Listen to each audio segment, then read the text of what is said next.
दे पाता है उसको भी साथ लेकर के चलना है।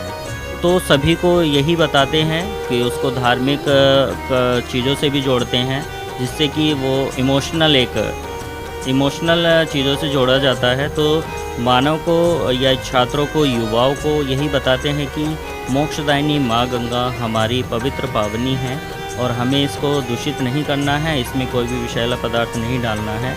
और अनेक गतिविधियाँ जैसे नुक्कड़ नाटक हो सकता है और कई कार्य हो सकते हैं, जैसे ट्रेनिंग प्रोग्राम हो सकते हैं। 2-2 दिवसीय जैसे गंगा दूत प्रशिक्षण कार्यक्रम आयोजित किया गया था और साथ ही एक स्पेयरहेड टीम प्रशिक्षण कार्यक्रम का भी आयोजन किया गया था 50 सदस्यों की। वही गंगा दूत गांव-गांव जाकर जागरूक करते हैं कि हमें गंगा नदी को स्वच्छ बनाना है। गंगा दूत नाम इसलिए दिया गया क्योंकि गंगा दूत ही एक ऐसा व्यक्ति होता है जो कि एक बात दूसरे को पहुंचाता है बिना किसी स्वार्थ के, निस्वार्थ सेवा करता है, इसलिए गंगा दूत का नाम दिया गया। अच्छा, जो आपके साथ में जो आपके सहयोगी हैं, वो आपके साथ में जो कार्य कर रहे हैं, उनको नाम दिया गया है गंगा दूत का। ये आपने एक जानकारी हमारे श्रोताओं को बहुत अच्छी दी, हम लोगों को इस चीज़ का नहीं पता था। गंगा दूत, और गंगा को तो पवित्र करने के लिए हम सबको ही एक विशेष प्रयास करने चाहिए। जो अभियान चल रहे हैं वो भी, और हम लोगों को अपने साइड से भी, कि अगर आजकल देखा जाए तो शायद ही कोई घर ऐसा हो जिसमें पानी पीने के लिए, जल को पीने के लिए आरओ ना लगा हो, क्योंकि जल इतना दूषित हो चुका है। और करा किसने? हम लोगों ने ही। मगर अगर हम अपनी बात करें कि गंगा जो है, अगर आप उसको, इतना पवित्र जल उसका है, अगर आप उसको पिएंगे तो बहुत सारी उसके अंदर जड़ी बूटियाँ मिक्सअप हुई हैं।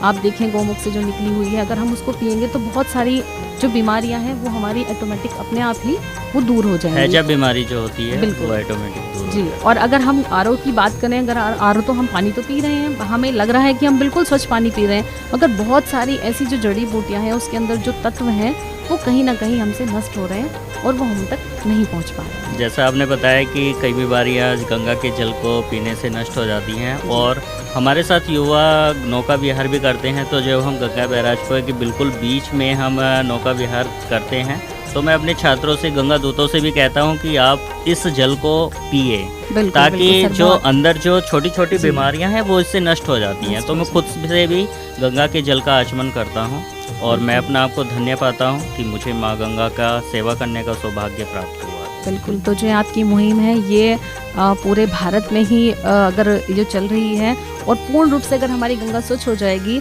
तो प्रत्येक क्षेत्र, प्रत्येक जिला जो भी है, वहाँ पर हर व्यक्ति गंगा के जल को पीने से कोई भी नहीं घबराएगा। वो इतनी स्वस्थ होगी कि आप उस गिलास लेंगे और पानी एकदम अपने डायरेक्ट आप उसको पी लेंगे, या हाथों से जैसे कि।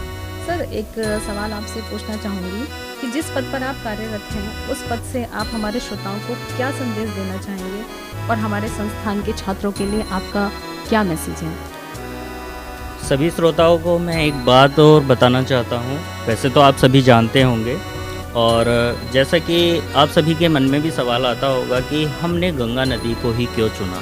नदियाँ काफ़ी हैं हमारे भारत देश में, अपने जनपद बिजनौर में भी, और सभी को स्वच्छ करना आवश्यक है, क्योंकि नदियों का जल कहीं ना कहीं सभी प्रयोग करते हैं, सिंचाई के साधन में, मानव जीवन में भी। तो उसका यही मुख्य कारण है कि गंगा नदी का जो है, गंगा नदी वो भारत की कुल आबादी का 40% हिस्सा गंगा नदी के तट पर आश्रित है।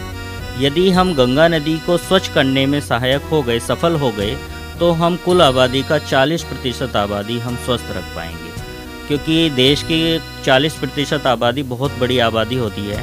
यदि गंगा नदी दूषित रहेगी तो 40% आबादी को हम स्वस्थ नहीं रख पाएंगे, और यही कारण होगा कि भारत देश की अर्थव्यवस्था भी कमज़ोर होगी। इसलिए हमें गंगा नदी को ही सबसे पहले चुना गया कि गंगा नदी को हमें साफ बनाना है।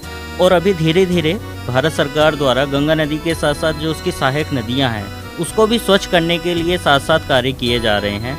और जनपद बिजनौर की बात करें, जनपद बिजनौर बहुत ही एक जनपद है, बहुत अच्छा, और सभी का